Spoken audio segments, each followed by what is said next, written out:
नमस्कार दोस्तों, एक बार फिर से स्वागत है आप सभी का ज्ञान बाबा फर्स्ट यूट्यूब चैनल पर। हमारे साथ जुड़े रहने के लिए चैनल को सब्सक्राइब करें। पूर्वजों के पिंडदान, श्रद्धा और तर्पण के लिए पितृपक्ष का दिन सबसे महत्वपूर्ण होता है। इसलिए हिंदू धर्म में पितृपक्ष का दिन का महत्व ज्यादा है।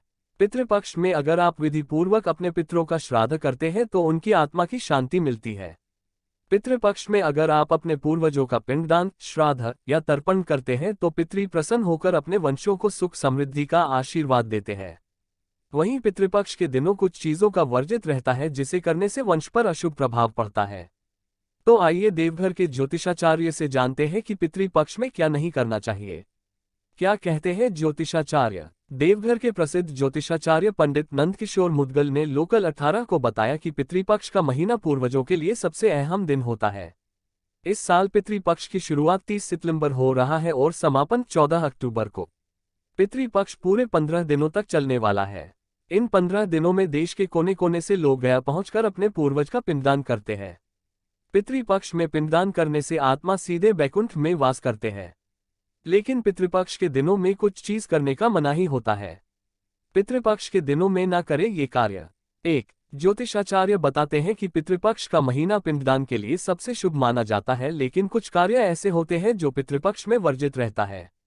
जैसे पक्षी को परेशान करना। पितृपक्ष के दौरान पूरे 15 दिनों तक पक्षियों को ना मारे और ना ही सताए। माना जाता है कि अगर पितृपक्ष के दौरान कौवे की सेवा करते हैं तो पितृ प्रसन्न होते हैं और सुख समृद्धि का आशीर्वाद देते हैं। 2.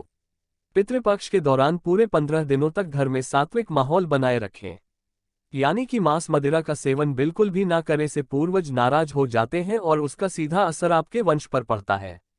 3. पितृपक्ष के दिनों में सिर्फ मांसाहारी भोजन ही नहीं बल्कि कुछ शाकाहारी भोजन भी वर्जित रहता है, जैसे खीरा, सरसों का साग, चना इत्यादि। ये सब नहीं खाए। यह अशुभ माना जाता है। पितृपक्ष के दिनों में पूरे 15 दिनों तक घर में मांगलिक कार्य बिल्कुल भी ना करें, जैसे गृह प्रवेश, मुंडन, जनेऊ इत्यादि, क्योंकि पितृपक्ष में शोकाकुल का माहौल रहता है। इसलिए इन दिनों में कोई भी मांगलिक कार्य करना शुभ नहीं रहता। श्रद्धा पूर्वक तर्पण और पिंडदान करने से पितृ प्रसन्न होते हैं। 2. श्राद्ध पक्ष में पंचबली कर्म अर्थात देव, पीपल, गाय, कुत्ते और कौवे को अन्न जल देने से पितृदेव प्रसन्न होते हैं। इसी के साथ ही चींटी और मछलियों को भी अन्न देना चाहिए। 3. श्राद्ध में 10 तरह के दान दिए जाते हैं। 1. जूते चप्पल। 2. वस्त्र। 3. छाता। 4. काला तिल। 5. घी। 6. गुड़। 7. धान्य। 8. नमक। 9. चांदी स्वर्ण और 10. गौ भूमि। आप चाहे तो सिर्फ आटा, गुड़, घी, नमक और शक्कर का दान कर सकते हैं। ब्राह्मण भोज भी कराना चाहिए। इस दिन सभी को अच्छे से पेट भर भोजन खिलाकर दक्षिणा दी जाती है। ब्राह्मण का निर्वसनी होना जरूरी है और ब्राह्मण नहीं हो तो अपने ही रिश्तों के निर्वसनी और शाकाहार लोगों को भोजन कराएं। खासकर जमाई, भांजा, मामा, गुरु और नाती को भोजन जरूर कराएं। 5. पितृपक्ष के दौरान प्रतिदिन अपने द्वारा पर पितरों के निमित्त एक दीप जरूर जलाएं। दक्षिण दिशा में पितरों के निमित्त 2, 5, 11 या 16 दीपक जरूर जलाएं। आप अपनी गैलरी में भी जला सकते हैं या आप प्रतिदिन पीपल के पेड़ के पास भी दीप जलाकर पितरों की मुक्ति हेतु प्रार्थना कर सकते हैं। 6. पितृसूक्त या गीता का पाठ करें। श्राद्ध पक्ष में 16 दिन गीता का पाठ करना चाहिए।